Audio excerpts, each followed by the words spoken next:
wish him good luck as NSA as well as ISI chief. Yes. اب آپ کے original سوال کی طرف آ جائیں. بالکل.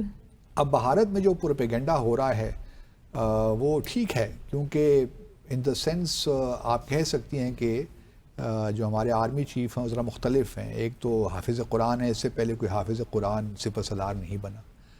جب حافظ آپ قرآن ہوتے ہیں تو آبویسلی آپ کے دل میں چونکہ قرآن ہے تو کہیں نہ کہیں اس کا اثر تو ہو جاتا ہے نا. پھر آپ کوشش یہ بھی کرتے ہیں کہ ترجمے کے ساتھ بھی اس کو پڑھیں. خالی حافظ تو ایک حفظ آپ نے کیا ہوا ہے نا، ضروری ہے کہ جو حافظ ہو اس کو ورڈ بائی ورڈ معلوم بھی ہو وہ کیا پڑھ رہا ہے. جی. لیکن لگتا کچھ یہ ہے جس طرح یہ کوٹ کرتے ہیں قرآنی آیات کو ہمارے سپہ سالار صاحب، تو لگتا یہ ہے کہ وہ ترجمے کے ساتھ بھی ان کو کچھ عربی کا بھی ذوق رکھتے ہیں اور قرآن کو سمجھتے بھی ہیں.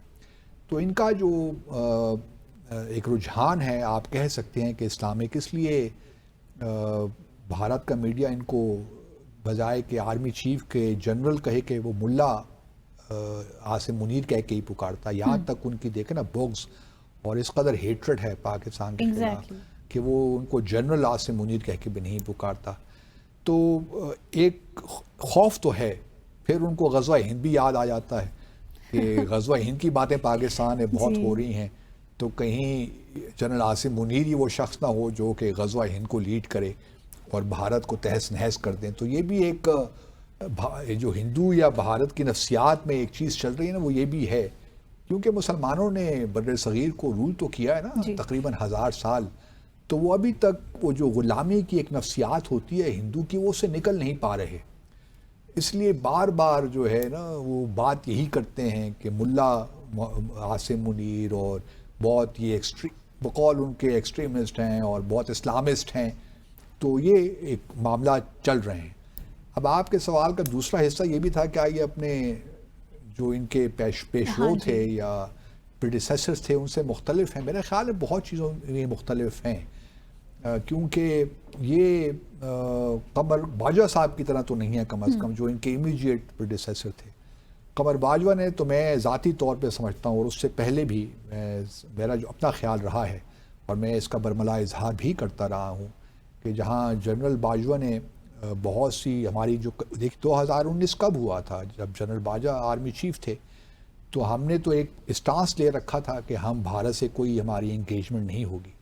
لیکن اس کے باوجود کہ ہمارا یہ پالیسی ہمارا اسٹانس تھا، لیکن ہم بھارت کے ساتھ انگیج رہے اور بالآخر 2021 میں ہی ہم نے ان کے ساتھ LOC پہ سیز فائر ایگریمنٹ کیا. تو یہ ہماری جو ایک کمزوری نظر آئی بھارت کو، یہ آج تک میں کم از کم کشمیر کے معاملے میں محسوس کرتا ہوں. اور قمر باجوہ نے بہت سی باتیں بھی کی پبلک ڈومین میں آ کر، چائنا کے متعلق بھی باتیں کی، چائنا کی جو ملٹری ایکوپمنٹ ہے ان کے بارے میں باتیں کی. تو اگر میں ان کے امیجیٹ پریڈیسیسر کے ساتھ ان کا موازنہ کروں تو مجھے تو کوئی شک نہیں ہے کہ جنرل عاصم منیر جو ہیں کم از کم ایک کلیئر ہیڈڈ شخص ہیں اور ان کو معلوم ہے کہ پاکستان اور بھارت کے درمیان جو تعلقات ہیں یہ کبھی بھی نارمل نہیں ہو سکتے جب تک کہ بنیادی جو تنازع ہے جموں اور کشمیر کا وہ حل نہ ہو. کنڈیشنل ہے. اور پھر ان کو یہ بھی اس چیز کا پورا ادراک ہے کہ بھارت اس وقت بلوچستان میں پاکستان کو ڈیسٹیبلائز کرنے کی کوشش کر رہا ہے. پھر سی پیک کے حوالے سے بھارت کے جو بھی ارادے ہیں وہ بھی ہم سب جانتے ہیں. تو ان میں کم از کم ایک کلیئرٹی ہے. اسی کلیئرٹی کی وجہ سے میرے خیال میں انہوں نے یا جو پرائم منسٹر نے فیصلہ کیا ہے کہ ISI جو چیف ہیں ان کو ہم NSA بنا دیتے ہیں.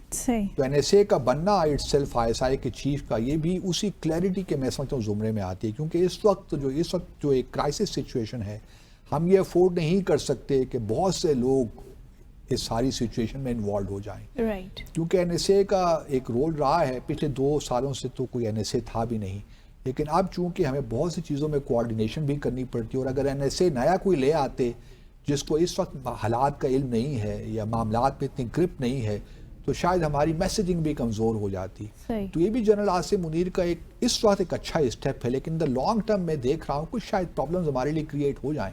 تو شاید یہ پھر آرمی چیف جو اپنے ISI کے کوئی کسی اور صاحب کو ISI چیف بنا دیں جب اس سچویشن جو ایک کرنٹ سچویشن ہے اس سے ہم نکلتے ہیں. صحیح. تو یقیناً بھارت کے لوگوں کو ڈرنا تو چاہیے جنرل آصف منیر سے، کیونکہ یہ پاکستان کی جو نظریاتی اساس ہے اس پہ ان کا پورا یقین ہے، اور وہ اس کو نظر انداز نہیں کرنا چاہتے، نہ کر سکتے ہیں، کیونکہ وہ اسی سوائل کے ہیں نا، اسی سوائل سے پیدا ہوئے ہیں. اور پھر ان کے اپنا ایک ٹھیک ہے، مطلب میں تو ذاتی طور پہ ان کو بڑا اپریشیٹ کرتا ہوں ان ساری باتوں پہ، جس طریقے سے انہوں نے ٹو نیشن تھیوری کا دوبارہ اعادہ کیا، یہ ایک بہت بڑی بات تھی. ہمارے سپہ سالار کہاں یہ چیزیں باتیں کرتے ہیں، اس سے بھی بھارت کو بڑی تکلیف تو بہت تکلیف ہوئی. تو مختلف تو ہیں، اور آئی ایم شیور کہ if Bharat carries out any misadventure against Pakistan تو بھرپور طریقے سے جواب بھی ملے گا. صحیح. تو اس کو سم اپ میں ان اے وے کر سکتی ہوں کہ all Indian fears are real. I mean the threat is real to India. I can assure you. Perfect. So اسی کے ساتھ آج کے ڈیسائفر ود عبد الباسط کا وقت یہاں ختم ہوا. منتہا حسن کو اجازت دیجیے گا. خدا حافظ.